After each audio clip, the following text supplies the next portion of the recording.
अरविंद केजरीवाल पहली बार सरकार बनाने में कामयाब हुए। 70 में 67 सीटें कोई सोच सकता है? 70 में 62 सीटें कोई सोच सकता है साहब? तो उसके बाद से विरोधियों को लगा कि नहीं भाई, ये तो जमीन पे जो है वो काम कर रहे हैं, लोग इनसे जुड़ रहे हैं।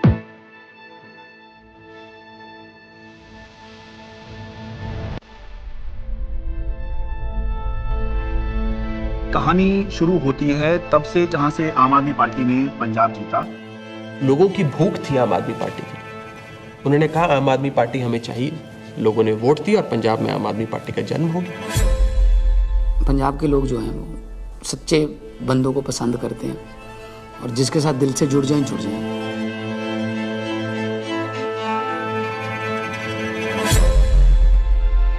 आम आदमी पार्टी गुजरात को भविष्य देगी। गुजरात की 6 करोड़ जनता के साथ मिलके एक नया गुजरात बनाएंगे जिसमें 24 घंटे बिजली होगी। और उसके बाद आम आदमी पार्टी गुजरात में जैसे ही घुसी तो वहां से एक दिल्ली के अंदर हमें चेंज आता हुआ दिखाई दिया।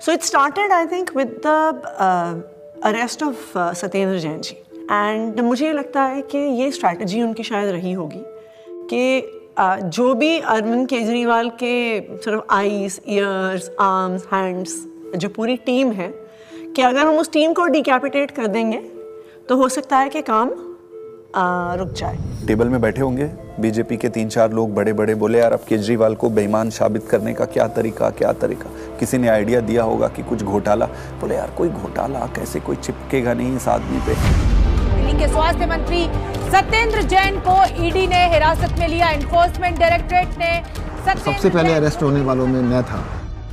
ऐसे तो कोई कर्म किए नहीं थे कि जेल चले जाएं। फिर मैंने कहा ऐसे कर्म भी नहीं किए थे मंत्री बन जाए। तो क्योंकि मुझको पूरा केस पता था तो मुझे लगा ठीक है, एजेंसी अगर अरेस्ट कर रही है थोड़े दिन में छूट जाएंगे। Why are they threatened by us? And the answer to me is very clear. आम आदमी पार्टी केवल एक सरकार या 10 नेताओं की पार्टी नहीं है। आम आदमी पार्टी एक सोच है। तब तक जो भी गिरफ्तार होते थे, पॉलिटिकल लोग भी जो गिरफ्तार होते थे, महीने में, 2 महीने में, 3 महीने में निकल के आ जाते थे। तब हमने ये नहीं सोचा था कि इतना लंबा चलेगा। अब ये जानकारी मिल रही है कि मनीष सिसोदिया को गिरफ्तार कर लिया गया है। इस वक्त की बड़ी सीबीआई बुलाया जाता था, ईडी बुलाया जाता था, उनके घर पे रेड हुई, उनके बैंक के लॉकर पे रेड हुई, दिल्ली सचिवालय में उनके ऑफिस में रेड हुई, उनकी यहाँ तक कि उनके पैतृक गांव में भी सीबीआई और ईडी वाले पहुँच गए थे। देखिए हमें तो पता था कि आम आदमी पार्टी के किसी भी नेता के पास एक भी पैसा नहीं है, और मेरे ख्याल से आज ही ईडी और सीबीआई को भी पता है। मैं तो खुश था कि दिल्ली में एक ऐसी शराब पॉलिसी बनाई गई है जिसमें एक मॉल में 27 शराब की दुकानें थीं, वो अब कम हो जाएंगी और सरकार को रेवेन्यू बहुत ज़बरदस्त मिलेगा। तो मैं तो खुश था कि अच्छी पॉलिसी बनाई गई है और कई राज्य इस पॉलिसी को देख रहे थे, पर अचानक इन्होंने चिल्लाना शुरू किया है तो स्कैम हो गया है। अगर एक अच्छी पॉलिसी को ये स्कैम करार देके सीबीआई और ईडी में केस रजिस्टर करा सकते हैं तो किसी भी हद तक जा सकते हैं। मनीष सिसोदिया को ईडी ने गिरफ्तार कर लिया है। तिहाड़ जेल में पूछताछ के बाद मनीष सिसोदिया को अब ईडी ने गिरफ्तार कर लिया है। इससे पहले सीबीआई ने उनको गिरफ्तार किया था और वो इसमें पीएमएलए में 2 ही कंडीशन में बेल हो सकती है। पहली कंडीशन या तो जो सरकार का इन्वेस्टिगेशन एजेंसी है वो कह दे कि केस नहीं। दूसरी कंडीशन बेल हो सकती है जब इन्वेस्टिगेशन एजेंसी द्वारा डाले गए सारे कागज जांच कर लिए जाएं। तो भाजपा की इन्वेस्टिगेशन एजेंसी क्या करती थी, लाखों की तादाद में कागज डाल दिए। अब जज साहब कितना टाइम लगाएंगे वो देखने को, 10 साल। हमने प्रोसीडिंग्स भी पूरी देखी थी सुप्रीम कोर्ट के अंदर, और सुप्रीम कोर्ट ने जो जिस तरह कमेंट्स किए थे उससे ऐसा लग रहा था कि ये केस कुछ है ही नहीं। सुप्रीम कोर्ट ने यहाँ तक कह दिया था कि आपका केस जो है ट्रायल के अंदर 2 मिनट में गिर जाएगा। किस तरह का केस आप बना के लाए हैं? क्योंकि सीबीआई के बाद मनीष सिसोदिया को ईडी ने भी गिरफ्तार कर लिया था, तो दोनों ही के अंदर जमानत उनको चाहिए थी। अब जब जैसे ही 30 अक्टूबर का दिन था, सुप्रीम कोर्ट ने बेल रिजेक्ट कर दी। जेल में पूछताछ के बाद मनीष सिसोदिया को अब ईडी ने गिरफ्तार कर लिया है। इससे पहले सीबीआई ने उनको गिरफ्तार किया था और वो तिहाड़ जेल में है। सीधे चलते हैं जितेंद्र शर्मा के पास। जितेंद्र, बताइए, ईडी ने गिरफ्तार कर लिया है मनीष को? जी बिल्कुल, आप देखिए दूसरे दिन लगातार जो ईडी है वो मनीष सिसोदिया को अरेस्ट करके उनका टारगेट अरविंद केजरीवाल था। इनको ये लगा था, इनके कैलकुलेशन में, कि पार्टी के साइकी में फर्क पड़ेगा, लोग टूटते जाएंगे। तो इसका मतलब ये है कि डेस्परेशन के मापदंड पे तो भारतीय जनता पार्टी अपने लास्ट थ्रेशोल्ड पे पहुंची और भारतीय जनता पार्टी की लीडरशिप भी उस थ्रेशोल्ड तक पहुंच गई कि अब और कोई तरीका नहीं है इनको जेल में डालना। बड़ी खबर यह है, आम आदमी पार्टी के सांसद संजय सिंह गिरफ्तार कर लिए गए हैं। आपके सांसद संजय सिंह की हो गई है गिरफ्तारी। ईडी ने करते थे संजय सिंह, उस पर कहीं ना कहीं एक बड़ी चोट फिलहाल आम आदमी पार्टी के लिए रहेगी, लेकिन राजनीतिक रूप से ये नुकसान तो है ही। लेकिन क्या सरकार का पक्ष रहेगा शराब नीति मामले में जब ये गिरफ्तारी हुई है, इसका भी इंतजार रहेगा। अब ये अपने आप में काफी ज्यादा तो भगत सिंह ने अपनी किताब में लिखा कि उनके छोटे भाई जब उनसे मिलने आए, फांसी की सजा हो चुकी थी तब तक, उन्होंने लिखा कि उन्हें ये फिक्र है हरदम नया तर्जे जफा क्या है। जफा मतलब अत्याचार। उन्हें ये फिक्र है हरदम नया तर्जे जफा क्या है। हमें भी शौक है देखें सितम की इंतहा क्या है। इस सरकार के ऊपर बिल्कुल फिट बैठता है कि ये सितम करने पे आए हैं और हम इनकी सितम की इंतहा देखना चाहते हैं। 2200 करोड़ रुपए की रिश्वत खिलाई अडानी ने।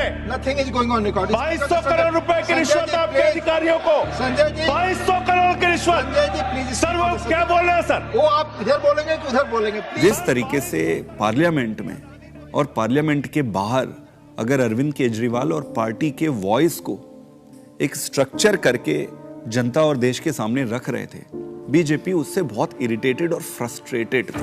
मैंने तो अपने घर के सामने एक बैनर भी लगवा दिया था कि फक्कड़ हाउस में ईडी का स्वागत है। अब कहानी जो है अलग लेवल पहुंच गई। अरविंद केजरीवाल भी ये बात समझ रहे थे कि जब एक के बाद एक नोटिस आ रहे हैं तो देर सवेर ईडी जो है उनको गिरफ्तार करने आएगी। हमारा एक व्हाट्सएप ग्रुप है पार्टी की लीडरशिप का, जिसमें एक खबर आई थी कि ईडी वाले अरविंद जी के घर पहुंच गए हैं 6 फ्लैग स्टाफ रोड पे। एंड मुझे याद है मैंने ओबरॉय के फ्लाईओवर के नीचे से फिर हमने गाड़ी का यू टर्न लिया था और फिर 6 फ्लैग स्टाफ रोड जो सिविल लाइंस में है वहाँ पे पहुँचे थे। मुझसे पहले सौरभ भारद्वाज पहुँचे थे वहाँ पे। इतने में उन्होंने बैरिकेडिंग दोनों तरफ कर दी, बट मैं बैरिकेडिंग से पहले ही जो है वो अंदर पहुँच गया था। मैं वो मेरे को अंदर से किसी का मैसेज आया which was very sad thing to imagine. Arvind Kejriwal ji अपना बैग पैक कर रहे हैं और एक मुख्यमंत्री अपने घर में ही असहाय है, आप सोचिए। और वहाँ जो पुलिस खड़ी है वो उसके लिए नहीं खड़ी है, वो इसलिए खड़ी है कि किसी और को आने नहीं देंगे। उसके यहाँ जो ईडी के जो अफसर हैं वो उसको कह रहे हैं कि अब आप बैग पैक कर लो, आपको अरेस्ट कर रहे हैं। ईडी दफ्तर ले जाया जा रहा है अरविंद केजरीवाल को। इस वक्त की बड़ी खबर, बड़ा अपडेट, अरविंद केजरीवाल को ईडी ने गिरफ्तार किया है और ईडी दफ्तर उनको ले जाया जा रहा है। जिस तरीके से अब दिल्ली के मुख्यमंत्री अरविंद केजरीवाल को ईडी दफ्तर ले जाने की तैयारी की जा रही है और ये माना जा रहा है कि अब ईडी दफ्तर में उनसे पूछताछ होगी और उनके सामने। जब से मैं जर्नलिस्ट बना हूं 17 साल से, मैंने नहीं देखा किसी सिटिंग चीफ मिनिस्टर को अरेस्ट किया गया हो। तो मेरे मन में एक बात अंदर से आई कि पार्टी खत्म नहीं होने थी, सरकार नहीं खत्म होने थी। तो उस समय जो बाहर थे, जैसे संदीप पाठक बाहर थे जो संगठन के काम देखते हैं, हमारे जो कैबिनेट के जो साथी थे, आतिशी थी, सौरभ भारद्वाज थे, हमारे सोशल मीडिया के जैस्मिन थे। तो फिर हम सब लोग हमारे घर पे ही हमने सबको बोला, हम लोग वहीं धीरे धीरे वहीं गैदर हुए। अब ये देश को बचाने की लड़ाई है, तानाशाही के खिलाफ लड़ाई है और सभी मिलकर के लड़ेंगे और इस लड़ाई को जीतेंगे। कल 10 बजे भारतीय जनता पार्टी के मुख्यालय पर हम इसके खिलाफ प्रोटेस्ट शुरू करेंगे।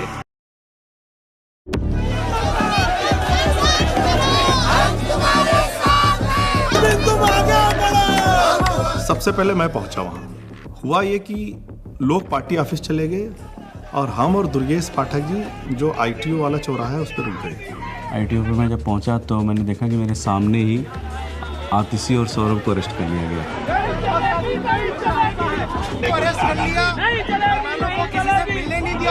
कोई वहाँ पे प्रोटेस्ट करने आता, 4 लोग सड़क पे बैठते, 4 लोगों को बस में बिठाते, बस भेजते।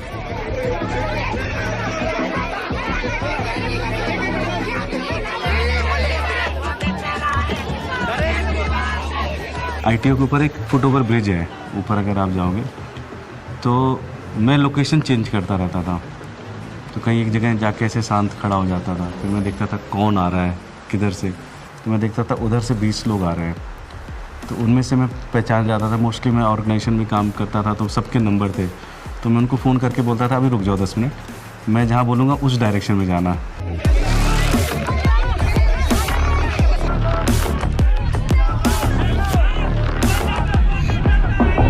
कोई एक डिक्टेटोरियल लीडर है और वो चुनाव से पहले सारे ऑपोजिशन के नेताओं को गिरफ्तार करा लेता है और फिर कहता है कि जी मुझे तो 99% वोट्स आ गए, मैं popularly and democratically elected leader हूँ।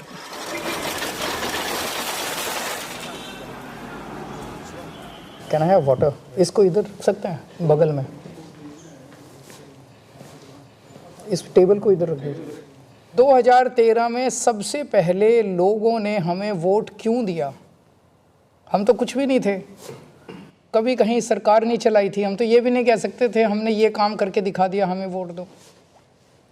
अन्ना आंदोलन किया था, तो अन्ना आंदोलन में लोगों ने देखा ये लड़के बड़े ईमानदार हैं, देशभक्त हैं, जिद्दी हैं, किसी चीज़ पे अड़ जाए तो करके रहते हैं। ये क्वालिटीज़ जनता को हमारी पसंद आई, इस क्वालिटी को वो ख़त्म करना चाहती थी बीजेपी, तो उन्होंने कीचड़ फेंकना चालू किया, करप्शन किया, केजरीवाल ने पैसे खाए, एक ताना बना बुना गया, लोगों को ज़बरदस्ती करके स्टेटमेंट्स दिलवाए गए, प्रेशराइज कर करके हमारे खिलाफ झूठे बयान दिलवाए गए। लेकिन कुदरत तो कुदरत है, ये क्या है, बीजेपी कुछ नहीं है कुदरत के सामने। हम लोग कुछ पहाड़ तिहाड़ के खड़े थे एंड आई रिमेंबर थिंकिंग कि एज ऑफ दैट टाइम हमारी कोर टीम के 5 लोग उस समय उस दीवार के उस पार थे। मेरे हाथ में बहुत कुछ नहीं था, सब ऊपर वाले के हाथ में था, और मैंने अपना अंदर समय बहुत मेडिटेशन करते हुए और गीता पढ़ के बिताया। वहाँ पे सबसे ज़्यादा जो चीज़ परेशान करती है वो होती है अनसर्टेनिटी। उस 17 महीने में एक बड़ा हिस्सा मेरे अंदर उस सिपाही की तरह छटपटाता रहा जो देख रहा था कि उसकी पूरी फौज बाहर युद्ध लड़ रही है, और वो सिपाही जो हमेशा युद्ध में फ्रंट पे होकर लड़ता था वो आज बैरक में बैठा हुआ है। मैंने प्रयास किया कि घर के लोग 6 महीने तक, जब तक मैं जेल में रहा, मैंने प्रयास किया कि कोई मुझसे मिलने के लिए यहाँ पे ना आए, क्योंकि कई बार परिवार के लोग सामने आते हैं मिलने के लिए तो मन में एक अनावश्यक कमजोरी पैदा होती है, तो मैंने इस चीज़ को अवॉइड किया। फ़ोन पे जब वो वीडियो कॉल पे जब बात होती थी, वीडियो कॉल करते थे तो हंसते थे, लेकिन वो हंसी के पीछे कुछ ना तकलीफ छुपी होती है, क्योंकि पत्नी से बेहतर कोई नहीं समझ सकता है।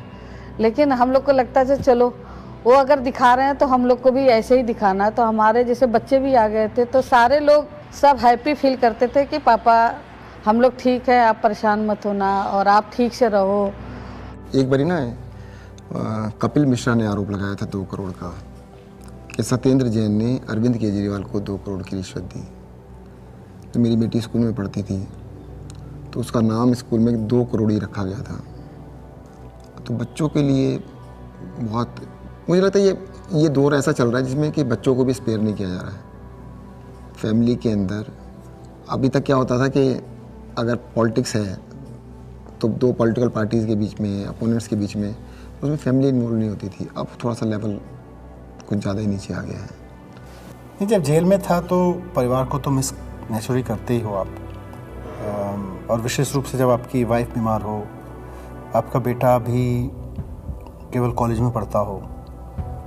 तो उसने एक चिट्ठी लिखी, उसमें उसने बोला कि अगर आप इस वक्त मेरी चिंता करोगे, अगर आप इस वक्त इस बात को लेके चिंता करोगे कि मैं परेशान हूँ, तो फिर ये मेरी देशभक्ति पे सवाल है।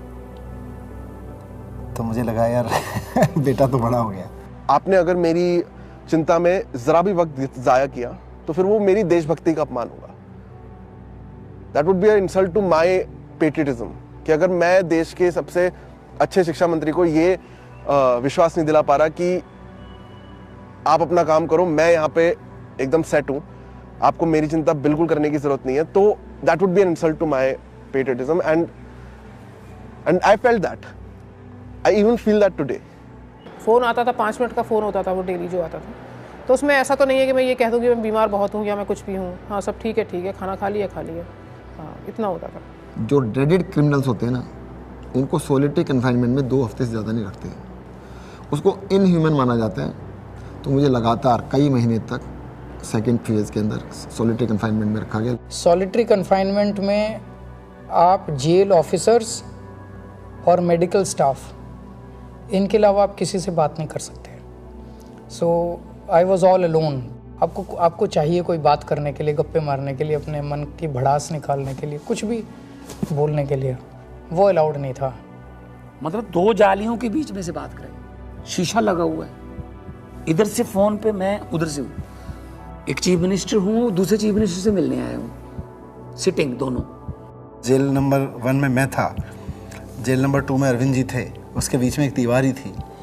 कभी कभी लगता था आवाज़ दो जोर से तो हो सकता है पहुँच जाए उधर।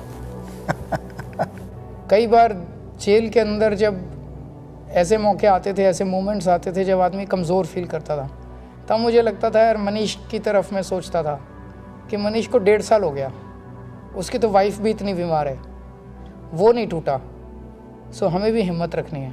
ये बड़ा वो था कि उन्होंने मेरी दवाइयाँ रोक दी। 15 दिन के लिए मैं शुगर का पेशेंट हूँ और 10 साल से मैं इंसुलिन पे हूँ, और 15 दिन उन्होंने मुझे इंसुलिन दी, मेरा शुगर 350-400 पहुँचने लग गया।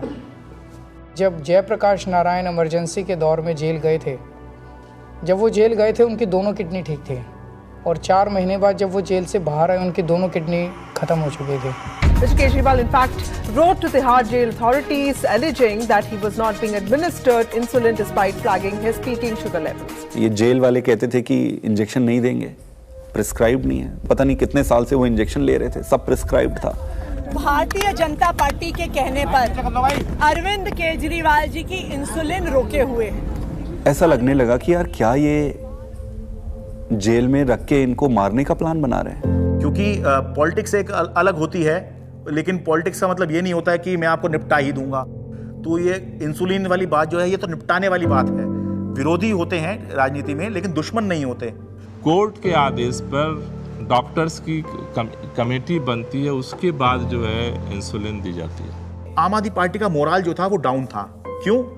कि आम आदमी पार्टी जो है वो 2 चीज पे चलती है, केजरीवाल का नाम और वॉलंटियर का काम। वो दौर थोड़ा ऐसा था कि लगा था कि अब आम आदमी पार्टी जो है वो अब बचेगी नहीं, क्योंकि केजरीवाल के बाद कौन।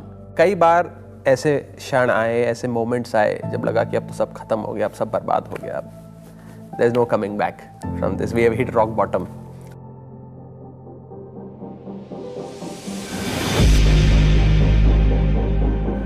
I really admire her for her strength. वो खुद पब्लिक डोमेन में आई पहली बार। मुझे लगता है कि शायद रामलीला मैदान में जब उन्होंने बोला होगा, that was probably the first time that she ever gave a political speech. सभी भाइयों, बहनों, माताओं, बुजुर्गों, आप सभी को मेरी राम नाम। अच्छा, ओके। मेरे को तो समझ नहीं आ रहा था अरविंद कैसे संभालते हैं। मैं तो बार बार यही सोचती थी कि वो तो हमेशा इसी उसमें रहते हैं। It's such a turmoil, it is not easy. मेरी पत्नी ने आज तक कभी पॉलिटिक्स में पार्टिसिपेट नहीं किया था, कभी वो सामने नहीं आई, आपने कभी उनको नहीं देखा होगा। वो हमेशा शी एंकर्स द हाउस, लेकिन इस दौरान मजबूरी में उन्हें बाहर आना पड़ा, सामने आना पड़ा। कुछ प्लानिंग नहीं थी, इट्स जस्ट दैट कि मैं अरविंद जी से मिलने गई, उन्होंने कहा कि ये मेरा मैसेज पार्टी तक दे दो, क्योंकि ये एप्रीहेंडेड की पार्टी में तो बड़ी खलबली जो भी है, उन्होंने एक मैसेज दिया और उस मैसेज की मैंने एक वीडियो रिलीज़ कर दी, अरविंद जी का मैसेज। तो वो स्लोली शायद एक एंकरिंग हो गई मेरी, और मेरा एक रोल डिफाइन हो गया, मेरी एक जिम्मेदारी डिफाइन हो गई। और जिस तरह से वो सारे पार्टी के सीनियर लीडर्स से, चाहे वो पंजाब के थे, चाहे वो देश भर के दूसरे राज्यों के थे, चाहे वो दिल्ली के थे, सबसे मिल रही थी, सबको हौसला दे रही थी और सबको एकजुट रखा उन्होंने, वो मुझे लगता है कि काफ़ी काबिल तारीफ़ है। उनके साथ जो है विधायकों की मीटिंग कराई गई ताकि सबका भरोसा बना रहे कि हाँ, घबराने की ज़रूरत नहीं है, अभी भी सब कुछ ठीक है। तो वो संवाद पार्षदों के साथ में, विधायकों के साथ में, मंत्रियों के साथ में, सांसदों के साथ में, ये सब सुनीता केजरीवाल ने ये सब किया। मुझे याद आ रहा है कि मार्च के शायद आखिरी दिन रहा होगा, दिल्ली के अंदर रामलीला मैदान में इंडिया ब्लॉक की एक बड़ी रैली हुई और वो रैली इसलिए हुई कि एक तरफ अरविंद केजरीवाल को गिरफ्तार किया था, मौजूदा मुख्यमंत्री को गिरफ्तार किया था, देश में ऐसा पहली बार हुआ। दूसरी तरफ झारखंड के मुख्यमंत्री हुआ करते थे, उनको गिरफ्तार किया गया था। तो दिल्ली में आम आदमी पार्टी ने इसकी अगुवाई करी, इस इंडिया ब्लॉक की रैली की, और रामलीला मैदान में बड़ी रैली हुई। और उस रैली का जो अचीवमेंट था कि इंडिया ब्लॉक के सारे बड़े नेता उस एक मंच पर आ गए, अपनी सारी जितनी भी उनकी आपसी विवाद हैं, आपसी मतभेद हैं, जो होता है, होगा भी, पहले भी था, आगे भी होगा, लेकिन उसके बावजूद भी जब अरविंद केजरीवाल की गिरफ्तारी का मुद्दा था तो उसको लेकर सोनिया गांधी, प्रियंका गांधी, राहुल गांधी, ये तीनों जो हैं उस दिन इंडिया ब्लॉक की रैली में आए और सारे बड़े नेता जितने गठबंधन में हैं, चाहे वो अखिलेश यादव हों, शरद पवार हों, और उससे जो है एक माहौल बना कि बीजेपी से लड़ने के लिए, या बाद में बीजेपी ने जब ये इंडिया गठबंधन बनते देखा तो एनडीए भी कहना शुरू कर दिया, उससे पहले बीजेपी ही चल रही थी। एनडीए से लड़ने के लिए एक इंडिया ब्लॉक जो है वो अब बन गया है, जिसमें मिलके जो है बीजेपी को चुनौती दे सकते हैं। भारतीय जनता पार्टी इसलिए इस मॉरल वॉर को हार गई क्योंकि हमारे तमाम नेताओं के गिरफ्तार होने के बावजूद भी हम एक दिन भी डिफेंसिव नहीं थे। ये जेल भेज दें, कितने मुकदमे हमारे पे रोज चल रहे हैं, कोर्ट की तारीख आती है, जाते हैं, भुगतते हैं, पुलिस वाले आते रहते हैं, एसएचओ बदलते रहते हैं, रोज मुकदमे होते रहे। आम आदमी पार्टी का जो डीएनए है वो भारतीय जनता पार्टी के आगे झुकेगा नहीं, दबेगा नहीं, रुकेगा नहीं, और आम आदमी पार्टी इसीलिए जिंदा है। एक अहम मुकाम जो था इस संघर्ष का तब आया जब अचानक से 2 अप्रैल को सुप्रीम कोर्ट ने संजय सिंह को जमानत दे दी। संजय सिंह को जमानत मिल गई है। आम आदमी पार्टी के सांसद संजय सिंह को जमानत मिल गई। जश्न का वक्त नहीं है, जंग का वक्त है। संघर्ष के लिए तैयार हो जाओ, जम के लड़ेंगे और लड़ेंगे। That was the time at which I felt कि शायद हमारी इमोशंस बाहर निकल कर आई। एंड जिस दिन मनीष जी की बेल हुई थी, और मुझे याद है उस दिन I was at a school inauguration. I am not very prone to being, मैं बहुत ऐसे इमोशनल व्यक्ति नहीं हूँ, पर उस दिन तो मैं स्टेज पर ही रोने लग गई थी। मैं एक पब्लिक उसमें थी, इनॉग्रेशन में थी। मनीष सिसोदिया को सुप्रीम कोर्ट से जमानत। इन्होंने स्टडी तो पूरा किया और उन्होंने सीढ़ी भी ठीक बनाई थी, बट वो सीढ़ियाँ ना, इसको ये नहीं पता था कि सारे केजरीवाल के रंग में रंगे हुए। डिले किया जा रहा है, डिले पर डिले, वो मनीष सिसोदिया की तरफ से नहीं, जब बल्कि प्रक्रियागत है। और तुमने सारे के सारे रिसोर्सेज यूज कर डाले, तुमने ईडी यूज कर डाला, तुमने सीबीआई यूज कर डाली, एसीबी यूज कर डाली, विजिलेंस यूज कर डाला, दिल्ली पुलिस यूज कर डाली, सारा मीडिया का नैरेटिव यूज कर डाला, पूरी पावर तुमने, मतलब कितनी गन पावर है बीजेपी की, आपने सब कुछ यूज करके इन सारे लीडर्स को अरेस्ट कर लिया। उसका रिजल्टेंट क्या है? 0। आम आदमी पार्टी के पूर्व मंत्री और वरिष्ठ नेता सत्येंद्र जैन को आखिर दिल्ली के राउज एवेन्यू कोर्ट से जमानत मिल गई है। हमें पता तो था ही कि आज नहीं तो कल, कल नहीं तो परसों बाहर तो आना ही है, क्योंकि हमने कुछ किया नहीं है। अगर हमने कुछ किया होता तो शायद हम बीजेपी ज्वाइन कर लेते, जैसे बाकियों ने किया। अरविंद केजरीवाल को जमानत मिल गई है। जिस खबर का इंतजार आम आदमी पार्टी के नेता कार्यकर्ता लंबे वक्त से कर रहे थे, वो खबर आ चुकी है। अरविंद केजरीवाल को जमानत मिल गई है। अभी की बहुत बड़ी खबर, दरअसल अदालत। तो ये इलेक्शन डिफाइन करेगा कि आम आदमी पार्टी कहां जाएगी, और अगर ये इलेक्शन अरविंद केजरीवाल जीतते हैं तो वो उस लीग में आ जाएंगे जहां पर ये चर्चा होने लग जाएगी कि अगर 2029 में लोकसभा का चुनाव होगा तो क्या अरविंद केजरीवाल प्रधानमंत्री का एक चेहरा हो सकते हैं, वो चर्चा होगी? नहीं, मैं कभी अपने आप को ऐसे नहीं सोचता कि मैं कभी पीएम बनूंगा, या कभी ऐसे भी नहीं सोचा था कि मैं सीएम बनूंगा।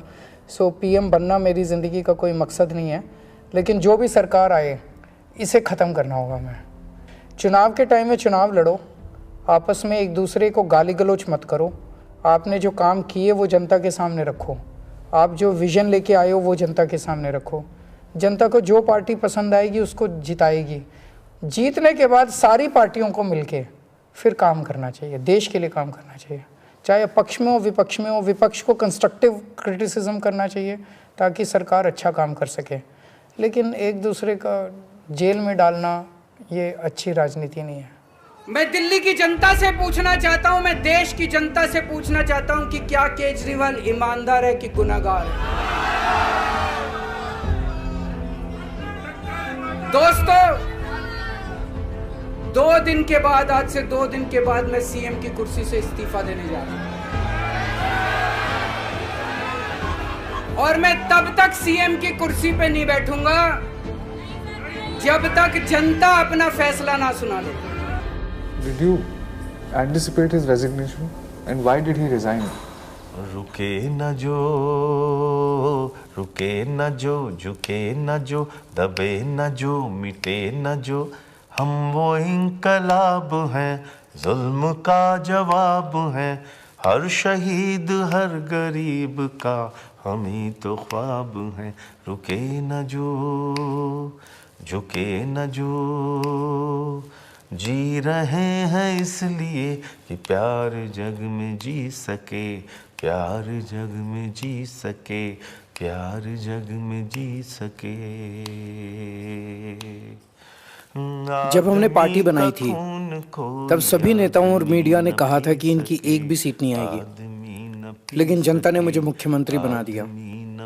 जब हमने 2014 में असूलों के आधार पर सरकार छोड़ी तो इन सब ने फिर शोर मचाया कि आम आदमी पार्टी खत्म हो गई, अरविंद केजरीवाल खत्म हो गए। लेकिन फिर जनता ने हमें 67 सीटों के साथ जीत दिलाई, और 2020 में हमने वो कर दिखाया जो किसी ने सोचा भी नहीं था। हमने अपने काम के नाम पे वोट मांगे, शिक्षा और स्वास्थ्य के नाम पे वोट मांगे। सबने कहा कि इस देश में शिक्षा और स्वास्थ्य पर कोई वोट नहीं देगा, लेकिन जनता ने फिर सबको गलत साबित कर दिया। जनता ने कहा, अगर आप हमारे लिए काम करोगे तो हम आपको पावर देंगे। मैंने तो राजनीति में इतना ही सीखा है कि जब जनता अपना मन बना लेती है तो भले ही उनके सामने कितना बड़ा तानाशाह हो, पूरे सिस्टम की ताकत हो या बड़ी बड़ी पार्टियां हो, जनता सबको ध्वस्त कर देती है। जनता के सामने किसी का अहंकार नहीं चलता, और जनता से बढ़कर कोई अदालत नहीं है। इसलिए मैं जनता के बीच जाऊंगा और अब जनता फैसला करेगी। जुल्म का जवाब है, हर शहीद हर गरीब का हम ही तो ख्वाब हैं। रुके न जो